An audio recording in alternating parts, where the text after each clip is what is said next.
So for any business, and this is true, I mean any business, it's really important to have different viewpoints on the world, but actually different viewpoints from your different customers.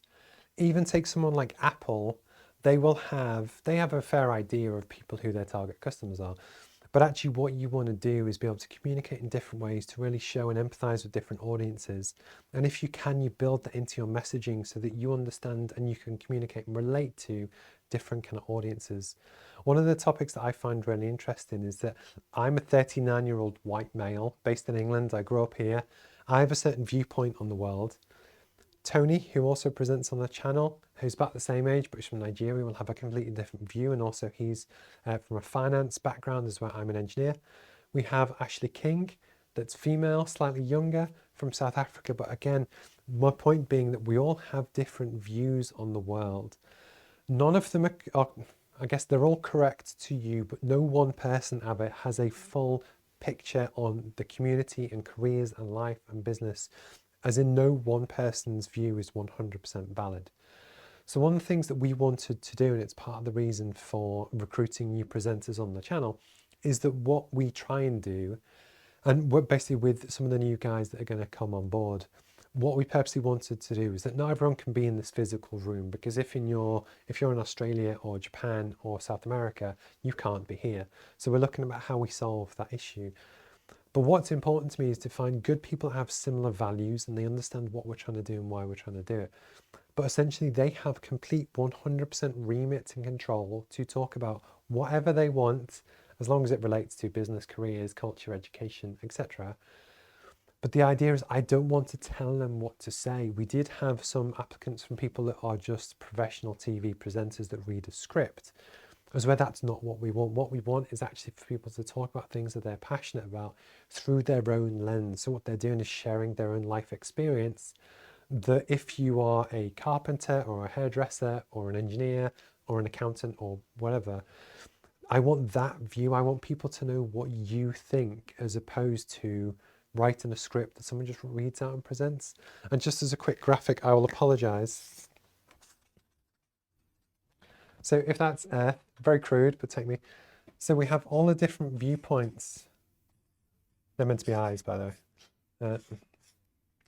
Everyone sees the same planet, the same world, the same thing we all inhabit from different angles. But because of that, we all have different viewpoints and opinions. And what we want to build with Roadmap MBA on our channel, on our different things, on our platforms, is actually to give people different viewpoints, so that as we're recruiting people to present on different topics, as I mentioned before, we are trying to build for a Gen Z type audience. It's that 60% of the global population that at some point might consider starting a business. We want the roadmap to be a credible option. But again, if we only ever had me as a presenter, as a middle-aged white guy, that's only one viewpoint on the world. The truth is, we have 9 billion people, that actually everyone else has different viewpoints on the same planet that we all inhabit. And what we want to do is empower those voices, basically give them a platform to speak to the world. And actually also we've got some other stuff kind of planned to help get other people's voices as well. So relating to this, one thing that's quite interesting, which came from a conversation last night, is the types of content that we're looking to produce.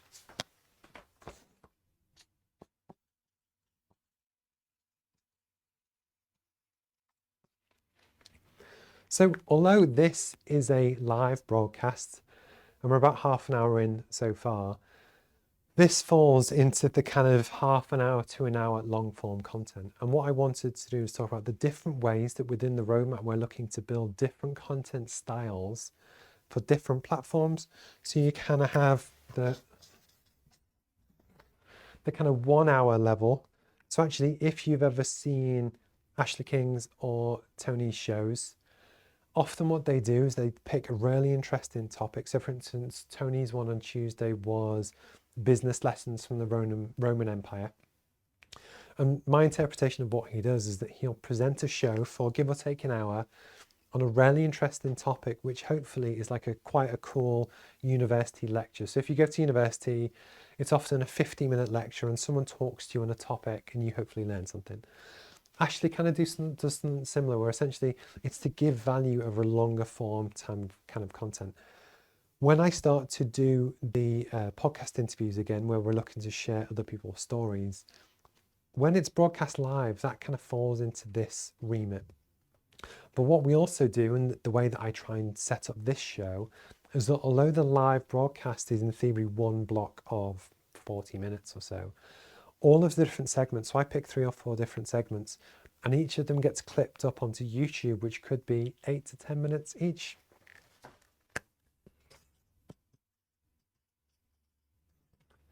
Because actually, when you look at the world through a different lens for different audiences, some people want the 1 hour content, which is cool. I know that when I watch stuff on YouTube, and I watch stuff on YouTube every day, if it's longer than like 15 minutes, I won't watch it, even if it looks quite interesting. So I kind of fall into the 8 to 10 minute category of, it's not short form content, but it's content which is short hair. And that's where I've tried to position this show for what it does when I clip it up onto YouTube. And the other thing that we're starting to do soon is actually the other opposite end of the spectrum. So actually kind of 60-second content, really short, snappy, interesting stuff that might get people's attention. The reason for mentioning this is that as we're looking to grow the business and actually help ourselves move forward, not only do we want different viewpoints that approach the world and see the world in different ways and really give them a platform to talk about stuff that's passionate to them, different presenters also have different presenting styles. There's no difference between what is good and what is bad, and why we won't always do 1 hour content. We're starting to split it up. But the idea is for your business as well, you want to look at actually how do you communicate, what do you say, what tone of voice is it in? Is it always in the same person, the same really corporate approach that actually if it's mega formal, does anyone care? Is there any personality there? How can you get the personality of the business across? But actually, could you share the stories of your employees, your stakeholders, the people that you work with, to really give different views on the industry in which you operate? And also relating to that, if you create any content, because a lot of companies don't, which is the honest answer, what do you create, and does that fit what the audience wants? That most people might do the occasional text post, maybe throw in a photo. Very few people do live streams or video because it's more difficult to do. But even within live streams or video, there's a big distinction between long 1 hour content, 30-minute content gets clipped up into 6-minute bits, and then also something which we need to get better at, which is like YouTube Shorts, TikTok 60-second stuff. But it was just something that I wanted to talk about, both to share the evolution of what we're looking to do at Roadmap, but also just to share the idea that it is something that you could talk about as well. So again, if you catch this on YouTube, please kind of like and subscribe. My name's Steve Pugh. If you check out roadmapmba.com, we've got a free business course trying to make business education and training accessible to 5 billion people.